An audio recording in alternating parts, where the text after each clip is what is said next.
শেখ হাসিনাকে প্রত্যর্পণের অনুরোধ খতিয়ে দেখা হচ্ছে জানালেন জয়সওয়াল। বিচারিক প্রক্রিয়া মেনেই করা হবে বিবেচনা। 2034 ফুটবল বিশ্বকাপের আয়োজক সৌদিতে ব্যাপক কর্মসংস্থান তৈরির আশা। বাংলাদেশি শ্রমিকদের জন্য সম্ভাবনার বার্তা। বাকড়া মসজিদে নামাজ বন্ধ করল বিজেপি। উত্তপ্ত কলকাতা, সমাবেশে নিষেধাজ্ঞা সহ এলাকা জুড়ে পুলিশ মোতায়েন। স্বাগত প্রবাসের সংবাদে, সঙ্গে আছি আমি আসিফ সামাদ। দেখছিলেন বিআরবি কেবলস সংবাদ শিরোনাম। বাংলাদেশের সাবেক প্রধানমন্ত্রী শেখ হাসিনাকে প্রত্যর্পণের অনুরোধ পরীক্ষা করে দেখা হচ্ছে বলে জানিয়েছেন ভারতের পররাষ্ট্র মন্ত্রণালয়ের মুখপাত্র রণধীর জয়সওয়াল। তিনি জানান, আইনি প্রয়োজনীয়তা এবং বিচারিক প্রক্রিয়া মেনেই এই বিষয়টি বিবেচনা করা হবে। নয়াদিল্লিতে দেশটির পররাষ্ট্র মন্ত্রণালয়ের মিডিয়া ব্রিফিংয়ে এক প্রশ্নের জবাবে জয়সওয়াল নিশ্চিত করেন, বাংলাদেশের কাছ থেকে শেখ হাসিনার প্রত্যর্পণের আনুষ্ঠানিক অনুরোধ পেয়েছে ভারত। তিনি বলেন, এই অনুরোধটি প্রত্যর্পণের আইনি বাধ্যবাধকতা এবং বিচারিক প্রক্রিয়া বিবেচনা করে দেখা হবে।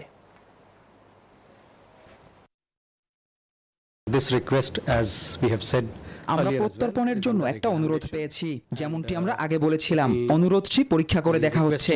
সংশ্লিষ্ট আইনগত ও বিচারিক প্রক্রিয়ার আলোকে অনুরোধটি বিবেচনা করা হবে। সৌদি আরবে 2034 ফুটবল বিশ্বকাপের প্রস্তুতি শুধু মাঠেই নয়, চলছে অর্থনীতির অঙ্গনেও। বিশ্বকাপের অন্যতম ভেন্যু আরামকো স্টেডিয়ামে বেসরকারি বিনিয়োগ টানতে উদ্যোগ নিয়েছে রাষ্ট্রীয় ডেভেলপার রোশন গ্রুপ। রয়টার্স বলছে, এই প্রক্রিয়া পরিচালনায় নিয়োগ দেওয়া হয়েছে জেপি মর্গানকে। তেলের আয় কমে যাওয়ায় ভিশন 2030 বাস্তবায়নে বেসরকারি অর্থায়নের উপর জোর দিচ্ছে রিয়াদ। এতে বাংলাদেশি সহ বিদেশি নির্মাণ শ্রমিকদের জন্য ভবিষ্যতে নতুন কর্মসংস্থানের সুযোগ তৈরি হতে পারে। বিশ্বকাপের বাঁশি বাজতে এখনো বাকি 8 বছর। তবে সৌদি আরবের প্রস্তুতি চলছে পুরোদমে। 1934 ফুটবল বিশ্বকাপের অন্যতম ভেন্যু আরামকো স্টেডিয়ামে বেসরকারি বিনিয়োগকারী খুঁজছে রাষ্ট্রীয় মালিকানাধীন ডেভেলপার রোশন গ্রুপ। এই প্রক্রিয়া পরিচালনায় নিয়োগ দেওয়া হয়েছে আন্তর্জাতিক বিনিয়োগ ব্যাংক জেপি মর্গ্যানকে। সংশ্লিষ্ট সূত্র বলছে, লিজ অ্যান্ড লিজ ব্যাক মডেলে বিনিয়োগ এনে প্রকল্প থেকে মূলধন তুলে অন্য উন্নয়ন কাজে ব্যয় করতে চায় সৌদি সরকার। তেলের আয় কমে যাওয়া এবং বাজেট ঘাটতির চাপের মধ্যেও ভিশন 2030 বাস্তবায়নে বেসরকারি অর্থায়নের ওপর জোর দিচ্ছে রিয়াদ। বিশ্বকাপ সামনে রেখে সৌদি আরব 15টি স্টেডিয়াম এবং 132টি অনুশীলন ভেন্যু নির্মাণ বা আধুনিকায়নের পরিকল্পনা নিয়েছে। এসব প্রকল্পের প্রয়োজন হবে বিপুল সংখ্যক বিদেশি শ্রমিক। এতে বাংলাদেশের জন্য রয়েছে সম্ভাবনার বার্তা। সৌদি আরবে কর্মরত বাংলাদেশিদের বড় একটি অংশ নির্মাণ খাতে নিয়োজিত। তাই নতুন বিনিয়োগ বাস্তবায়িত হলে তাদের কর্মসংস্থানের সুযোগ আরও বাড়তে পারে। তবে সেই সঙ্গে শ্রমিকদের নিরাপত্তা, ন্যায্য মজুরি এবং কর্মপরিবেশ নিশ্চিত করার বিষয়টিও সমান গুরুত্ব পাচ্ছে।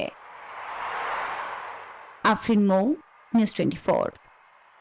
পশ্চিমবঙ্গের কলকাতা বিমানবন্দরের বাকড়া মসজিদে জুম্মা সহ সব নামাজ বন্ধ রাখার সিদ্ধান্তে বাড়ছে উত্তেজনা। সম্ভাব্য প্রতিবাদ এড়াতে সমাবেশে নিষেধাজ্ঞা সহ এলাকা জুড়ে মোতায়েন করা হয় বিপুল সংখ্যক কেন্দ্রীয় বাহিনী ও পুলিশ সদস্য। যদিও প্রতিবাদ কর্মসূচি বাতিল হওয়ায় পরিস্থিতি শান্ত ছিল। পবিত্র জুম্মার দিনে বাকড়া মসজিদে নেই কোনো মুসল্লি, নেই নামাজের কাতার। সম্প্রতি কলকাতা বিমানবন্দরের এই মসজিদে নামাজ বন্ধ করে দেয় শুভেন্দুর বিজেপি সরকার। অসন্তোষ দেখা দেয় স্থানীয় মুসল্লিদের মধ্যে। তাদের সঙ্গে সংহতি জানিয়ে শান্তিপূর্ণ প্রতিবাদ সমাবেশের ডাক দেন তৃণমূল কংগ্রেসের সাবেক মন্ত্রী ও জমিয়তে উলেমায়ে হিন্দের নেতা সিদ্দিকুল চৌধুরী। এতে সম্ভাব্য উত্তেজনা এড়াতে মসজিদ এলাকায় মোতায়েন করা হয় প্রায় 200 কেন্দ্রীয় বাহিনীর সদস্য ও বিপুল সংখ্যক পুলিশ। 163 ধারা জারি করে জনসমাবেশও নিষিদ্ধ করা হয়। আপাতত নামাজ বন্ধ। আমি শুনলাম একটু আগে এখানে উত্তেজনা সৃষ্টি হচ্ছিল। সিএমকে চিঠি দিয়েছি, সে উত্তরটা আমি চাইছি। এছাড়া অন্তত জুমার নামাজ আদায়ের অনুমতি চাওয়া হলেও সংশ্লিষ্ট কর্তৃপক্ষের কাছ থেকে কোনো অনুমোদন মেলেনি বলে জানান জমিয়তে নেতা সিদ্দিকুল্লাহ চৌধুরী। এদিকে পশ্চিমবঙ্গের ক্ষমতাসীন বিজেপির সরকার বলছে, কারো ধর্মীয় স্বাধীনতায় হস্তক্ষেপ নয়, বরং অগ্রাধিকার দেয়া হচ্ছে বিমানবন্দরের সম্প্রসারণ প্রকল্পকে। রানওয়ের 165 মিটার দূরে মসজিদটির অবস্থানের কারণে বড় আকারের উড়োজাহাজের নিরাপদ ওঠানামায় জটিলতা সৃষ্টি হতে পারে বলেই এমন সিদ্ধান্তের দাবি তাদের।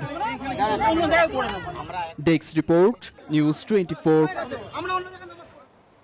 পরিচ্ছন্ন ও পরিবেশ বান্ধব রেল যোগাযোগের এক নতুন যুগে পদার্পণ করল ভারত।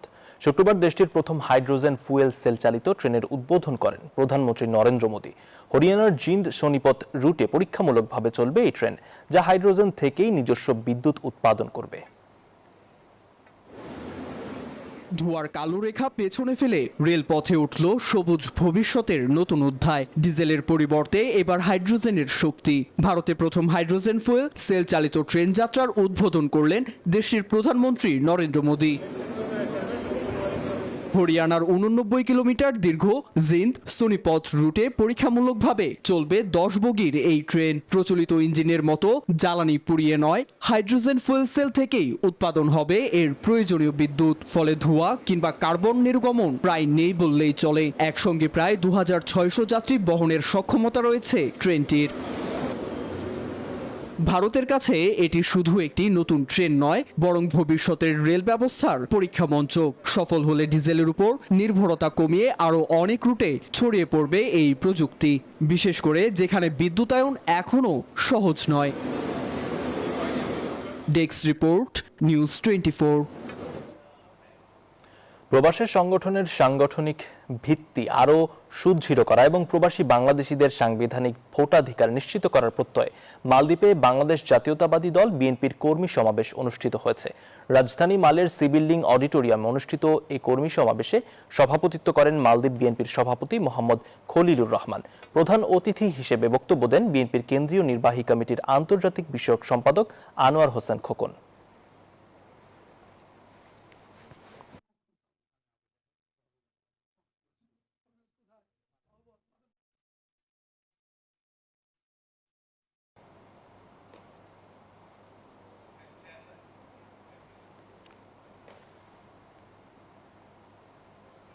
চলতি বছরের শেষ নাগাদ হতে পারে বিএনপির সপ্তম কাউন্সিল। এর আগে মেয়াদোত্তীর্ণ জেলা ও উপজেলা কমিটি পুনর্গঠন করতে চায় দলটি। দায়িত্বশীল নেতারা জানান, আসছে কাউন্সিলে নতুন চমক থাকবে, তবে সম্ভাবনা নেই শীর্ষ পদে পরিবর্তন আসার। রাজনৈতিক বিশ্লেষকরা মনে করেন, দলকে গতিশীল রাখতে নিয়মিত কাউন্সিলের কোনো বিকল্প নেই। আল মোহাইমিনুল খানের রিপোর্ট।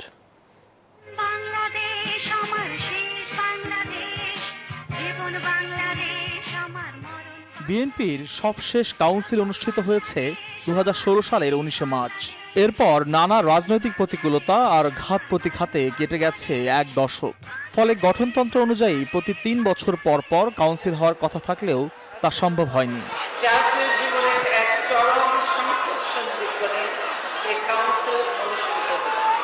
জুলাই বিপ্লবের পর বদলে যায় সামগ্রিক প্রেক্ষাপট। রাজনীতির কেন্দ্রবিন্দুতে আসেন তৎকালীন বিএনপি ভারপ্রাপ্ত চেয়ারম্যান তারেক রহমান। এরপর নানা শঙ্কা আর অনিশ্চয়তা কাটিয়ে অনুষ্ঠিত হয় জাতীয় সংসদ নির্বাচন। সুষ্ঠু ও গ্রহণযোগ্য নির্বাচনের মধ্য দিয়ে রাষ্ট্র ক্ষমতায় আসে বিএনপি। সব মিলিয়ে একরকমের সুসময় পার করছেন দলীয় নেতাকর্মীরা। আগের মতো নেই কোনো রাজনৈতিক সংকট। প্রশ্ন হচ্ছে, তারপরও কেন হচ্ছে না দলটির জাতীয় সম্মেলন? কাউন্সিল করেছে একটা নির্দিষ্ট গণ্ডির মধ্যে, তখন তো কোনো স্বাধীনতা ছিল না। এখন যেহেতু কাউন্সিল করতে হবে, তো আমরা যেহেতু কাউন্সিল করতে হবে আমরা করেছি ছোট পরিসরে একটা ছোট আপনার কি বলে ইঞ্জিনিয়ারিং ইনস্টিটিউটের মধ্যে। জানা গেছে, চেয়ারম্যান হিসাবে তারেক রহমানকেই একমাত্র পছন্দ দলীয় নেতাকর্মীদের। এই পদে প্রতিদ্বন্দ্বী নেই কেউ। তবে মহাসচিব পদে আসতে পারে পরিবর্তন। আলোচনায় আছেন বর্তমান মহাসচিব মির্জা ফখরুল ইসলাম আলমগীর, স্থায়ী কমিটির সদস্য আমির খসরু মাহমুদ চৌধুরী, স্থায়ী কমিটির সদস্য সালাহউদ্দিন আহমেদ, সিনিয়র যুগ্ম মহাসচিব রুহুল কবির রিজভী সহ আরও কয়েকজনের নাম। বিএনপি নেতারা বলেন, তারেক রহমানের নেতৃত্বাধীন সরকার যেভাবে একটি ভঙ্গুর অর্থনীতিকে সুনিপুণভাবে সামলে নিচ্ছেন, ঠিক তেমনইভাবে দল পুনর্গঠনেও শিগগিরই বড় ধরনের চমকের ঘোষণা আসবে। দক্ষতা যোগ্যতার বিবেচনার পাশাপাশি নতুন কমিটিতে জায়গা পাবেন ত্যাগী ও সাহসী নেতারা। জুলাইয়ের আন্দোলন এবং জুলাইয়ের আন্দোলনে শেখ হাসিনার পরাজয়, এটা তো সবচেয়ে বেশি উপভোগ করেছে বিএনপির নেতাকর্মীরা সারা দেশে। কারণ অনেক রক্তক্ষয় করে, অনেক জীবন উৎসর্গ করেছে বিএনপির নেতাকর্মীরা। আমি মনে করি সরকার সুচারুভাবে পরিচালিত হচ্ছে এবং একটি গণতান্ত্রিক সরকার, জনগণের দ্বারা নির্বাচিত একটি সরকার। তাকে তো জনগণের সেন্টিমেন্ট, তার সুখ দুঃখ আনন্দ বেদনাকে শেয়ার করেই তাকে তার কার্যক্রম করতে হয়, সেটাই করছে। তারেক রহমান সাহেব উনি প্রধানমন্ত্রী, ওনার প্রথম কাউন্সিল অনুষ্ঠিত হতে যাচ্ছে। এটা একটা ব্যতিক্রম ধর্মী কাউন্সিল আমরা প্রত্যাশা করি। আগামী দিনের যে কাউন্সিল বাংলাদেশে অনুষ্ঠিত হচ্ছে বাংলাদেশ জাতীয়তাবাদী দলের, উনি ঠিক যোগ্য, ত্যাগী, পরীক্ষিত নেতাকেই উনি নেতৃত্ব নিয়ে আসবেন বলে আমি বিশ্বাস করি, এবং আমি বিশ্বাস করি যে চমক তো থাকবেই, নিশ্চয়ই চমক থাকবে। পরিসংখ্যানে দেখা যায় 82টি সাংগঠনিক জেলা কমিটির বেশিরভাগই মেয়াদ উত্তীর্ণ, আর অঙ্গ ও সহযোগী সংগঠনেরও একই দশা। কাউন্সিলকে সামনে রেখে এসব কমিটি নতুন করে ঢেলে সাজানোর পরিকল্পনা করছে হাইকমান্ড। আর দীর্ঘ সময় পর কাউন্সিলের খবরে উজ্জীবিত তৃণমূল নেতাকর্মীরা। 10 বছর পরে কাউন্সিল অনুষ্ঠিত হবে, এ নিয়ে কিন্তু আসলে তৃণমূল উজ্জীবিত। এতে তৃণমূল পর্যায়ে অনেক শক্তিশালী হবে, আমরা আশাবাদী। রাজনৈতিক বিশ্লেষকরা মনে করছেন, সরকার পরিচালনার পাশাপাশি দলকে সুসংগঠিত রাখা বিএনপির জন্য এখন সবচেয়ে বড় চ্যালেঞ্জ। আশা, গণতান্ত্রিক উপায় হবে কাউন্সিল, দল পাবে যোগ্য নেতৃত্ব। বিএনপি সরকারও যে কৌশল নিয়েছে, এই কৌশলটা সরকার বিএনপি হয়তো সামনেই বুঝতে পারবে কৌশল নেওয়া উচিত না। 19 বছরের ধারাবাহিকভাবে এবং টেকসইভাবে যারা লড়াইয়ে টিকেছিল, শুধু তাদেরকেই যদি বিএনপি গুরুত্ব দেয়, তাহলে এই কাউন্সিল, এই সরকার, এই দল সাফল্যের মুখ দেখবে। মাঠ পর্যায়ে নেতাকর্মীদের প্রত্যাশা, কেন্দ্র থেকে নেতৃত্ব চাপিয়ে দেওয়ার প্রচলিত ধারা থেকে বেরিয়ে এসে এবার নতুন দৃষ্টান্ত স্থাপন করবে বিএনপি। দীর্ঘদিন রাজপথে থাকা নেতাকর্মীদের আমলনামা বিশ্লেষণ করেই নতুন নেতৃত্ব নির্বাচনের আভাস দিচ্ছে দলের নীতি নির্ধারকেরা। একদিকে স্থানীয় সরকার নির্বাচনের প্রস্তুতি, আর অন্যদিকে জাতীয় কাউন্সিলের তোড়জোড়। সব মিলিয়ে এক নতুন রাজনৈতিক মেরুকরণের পথে বাংলাদেশ জাতীয়তাবাদী দল বিএনপি। আল মোহাইমিনুর খান, নিউজ 24, ঢাকা। পার্লামেন্টের সংবিধান সংস্কার পরিষদের অধিবেশন ডাকাসহ গণভোটের রায় মেনে সংস্কার বাস্তবায়নের আহ্বান জানিয়েছেন জামায়াতে ইসলামের সেক্রেটারি জেনারেল মিয়া গোলাম পরওয়ার। শুক্রবার দুপুরে নরসিংদী শিশু একাডেমি মিলনায়তনে রুকন সম্মেলন শেষে সাংবাদিকদের এসব কথা বলেন তিনি। বলেন, বিএনপি সংস্কার এড়িয়ে বারবার সংশোধনের কথা বলে। জনগণ এখনও জুলাইয়ের চেতনা ধারণ করে। ফ্যাসিবাদী শক্তিকে তারা কখনো বরদাস্ত করবে না বলে জানান তিনি। দেশকে সংঘাতের দিকে ঠেলে না দিয়ে পার্লামেন্টে সংবিধান সংস্কার পরিষদে অধিবেশন ডাকুন, শপথ গ্রহণ করুন, এবং জুলাই সনদের আইনি ভিত্তির জন্য যে গণভোট হয়েছে, সেই গণভোটের রায় মেনে নিয়ে এটা কার্যকর করে সংবিধানে আপনারা সেই সংস্কারটা করুন, তাহলে এই সংকটটা নিষ্পত্তি হয়ে যাবে। রক্তাক্ত জুলাই স্মরণে প্রতীকী কফিন মিছিল করেছে এবি পার্টি। শুক্রবার বিকেলে রাজধানীর বিজয়নগরের বিজয় 71 চত্বর থেকে মিছিলটি শুরু হয়। এ সময় উপস্থিত ছিলেন এবি পার্টির চেয়ারম্যান মুজিবুর রহমান মঞ্জু ও সাধারণ সম্পাদক ব্যারিস্টার আসাদুজ্জামান ফুয়াদ। এ সময় রক্তের দাগযুক্ত কফিন বহন করে শহীদদের প্রতি শ্রদ্ধা জানানো হয়। জুলাই গণহত্যার সঙ্গে জড়িতদের দ্রুত ও দৃষ্টান্তমূলক বিচারের দাবি জানানো হয়। যখন দেখব যে প্রশ্ন আর উত্তর মিলছে না, তখন আমাদের সামনে আবু সাইদ মুগ্ধদের সেই ত্যাগের মহিমাকে সামনে আনতে হবে। আমরা সরকারকে আহ্বান করছি, পুনর্বাসন প্রকল্প যেগুলো উদ্যোগ নেওয়া হয়েছিল সেগুলো পেশাদারিত্বের সাথে যদি করতে চান, সেটা অবশ্যই মুক্তিযোদ্ধা মন্ত্রণালয় থেকে বের করে এনে জুলাই শহীদ স্মৃতি ফাউন্ডেশনকে এই দায়িত্ব দিতে হবে। বিএনপি জনগণের সরকার, সব সময় জনগণের পাশে আছে এবং থাকবে। দুর্যোগ মোকাবেলায় সরকারের সব ধরনের প্রস্তুতি রয়েছে জানিয়েছেন স্বরাষ্ট্রমন্ত্রী সালাউদ্দিন আহমদ। শুক্রবার সকালে কক্সবাজারের চকরিয়া ও মাতামুহুরী উপজেলার বন্যা দুর্গতদের মাঝে ত্রাণ বিতরণ শেষে এসব কথা বলেন তিনি। আর চট্টগ্রামে অর্থমন্ত্রী বলেন, পুনর্বাসন না হওয়া পর্যন্ত জনগণের পাশে থাকবে সরকার। প্রতিনিধিদের পাঠানো তথ্য চিত্রে ডেস্ক রিপোর্ট। টানা ভারী বর্ষণ আর পাহাড়ি ঢলে সৃষ্ট বন্যায় ক্ষতিগ্রস্ত হয়েছে দেশের পূর্ব, দক্ষিণ ও উত্তর পূর্বাঞ্চলের অন্তত 8 জেলার মানুষ। মানবেতর জীবনযাপন করছেন লাখো মানুষ। তবে বন্যার্তদের পুনর্বাসন না হওয়া পর্যন্ত তাদের পাশে থাকার আশ্বাস দিয়েছে সরকার।